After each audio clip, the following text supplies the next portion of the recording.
स्वार्थ का गठबंधन, निशाने पर हिंदुस्तान। आज वो राजनीतिक दल जो एक दूसरे को आंख नहीं सुहाते थे, एकत्रित हुए एक ऐसे संकल्प के साथ जो भारत को आर्थिक प्रगति से वंचित कर पाए। स्वार्थ का ये गठबंधन बहुमुखी है और संवाद अलग अलग शैली में करता है। ये जीवन में कभी भी तृणमूल के कार्यकर्ताओं ने नहीं सोचा होगा कि जिस कम्युनिस्ट पार्टी के नेताओं ने ममता बंदोपाध्याय के बाल खींचकर सड़क पर उन्हें अपमानित किया, उसी कम्युनिस्ट पार्टी के संरक्षण में एक दिन ममता बंदोपाध्याय जी जाएंगी। पश्चिम बंगाल के कांग्रेस के उन कार्यकर्ताओं ने कभी कल्पना नहीं की होगी कि जिस ममता बंदोपाध्याय के हाथ कांग्रेस के कार्यकर्ताओं के खून से सने हैं,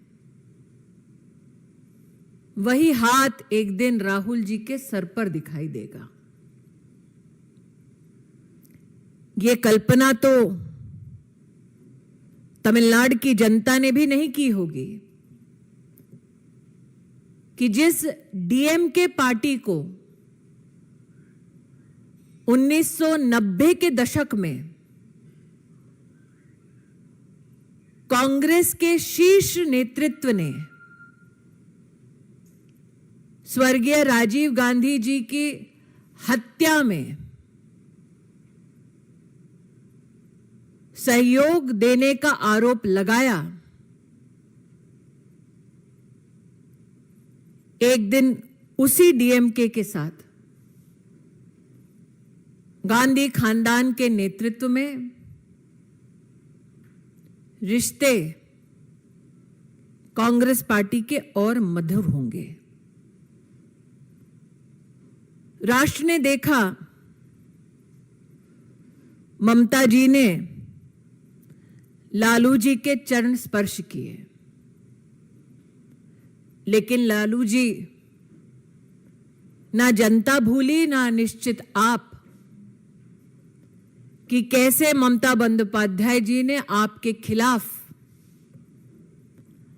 आपके दावों की पोल खोलते हुए एक श्वेत पत्र जारी किया था। राष्ट्र यह भी नहीं भूलेगा कि विपक्ष के नेता शरद पवार जी ने सोनिया जी के नेतृत्व पर किस प्रकार की टिप्पणी की थी। मैं विशेष आभार व्यक्त करती हूं कि ममता जी ने अपने उचित भाव तब प्रस्तुत किए जब उन्होंने कहा कि अगर राहुल गांधी विपक्ष के लीडर बन गए तो नरेंद्र मोदी को पुनः 2024 में प्रधानमंत्री बनने से कोई नहीं रोक सकता। स्वार्थ का ये गठबंधन जिसके निशाने पर है हिंदुस्तान, ये राजनीतिक दल जब भी इकट्ठे आए, भ्रष्टाचार लाए,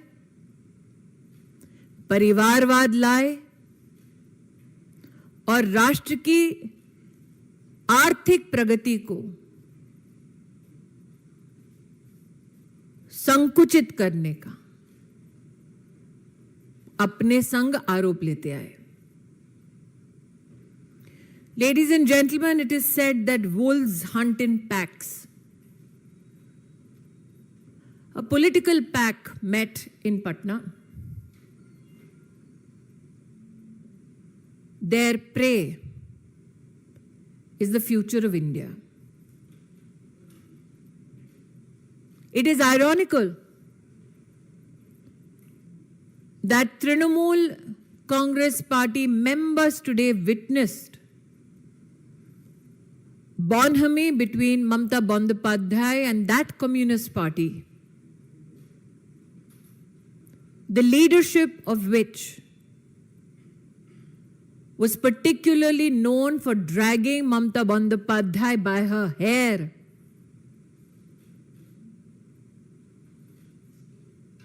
especially when she tried to speak for the people of Bengal. It is ironical that the Congress leadership at the center shakes hands with Mamata Bandyopadhyay, the TMC leadership whose hands are sullied by the blood of Congress workers in the state of West Bengal. That it is known in the late 90s, the Congress leadership had accused the DMK leadership of contributing to circumstances that led to the assassination of Sri Rajiv Gandhi. Begs the question, at what cost will the Gandhi family do its politics? While the nation was recently witness to Mamata Bandyopadhyay ji pay reverence to Laluji, I'm sure neither the nation nor Laluji has forgotten how Mamata Bandyopadhyay presented a white paper describing in detail the incapacities of Laluji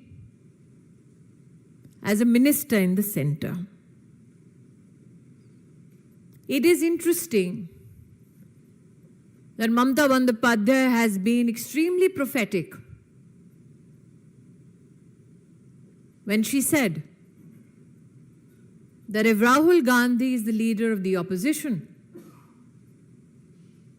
then it is certain that Narendra Modi will yet again be elected as Prime Minister.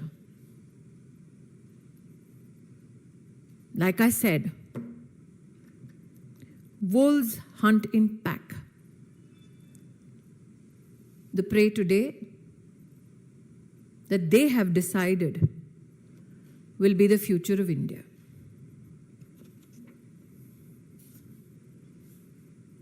I'll leave the floor open for questions, please. Asif ANI स्मृति जी, विपक्ष का बैठक था, अरविंद केजरीवाल गए थे, लेकिन अध्यादेश को लेकर के वो कह रहे कांग्रेस साथ नहीं देती तो हम आगे से किसी भी बैठक में नहीं आएंगे।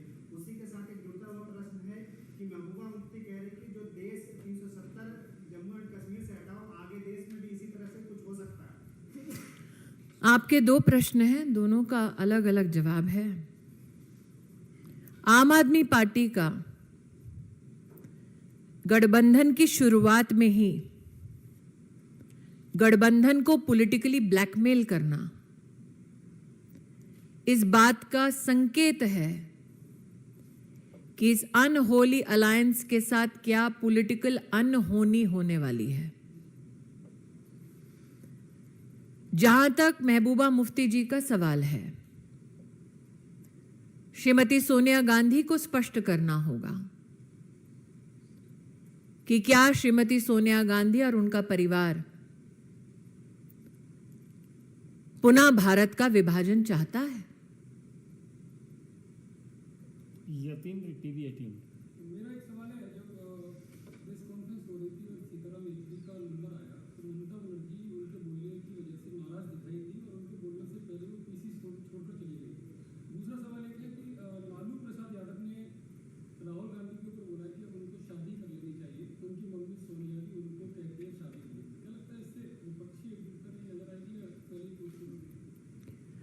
आपने ममता जी के विपक्ष की प्रेस कॉन्फ्रेंस में नाराजगी का उल्लेख किया। स्वार्थ शायद इतना भी बड़ा नहीं है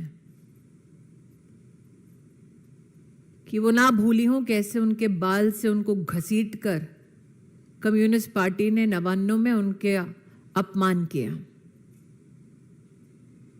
अगर थोड़ा भी स्वाभिमान बचा है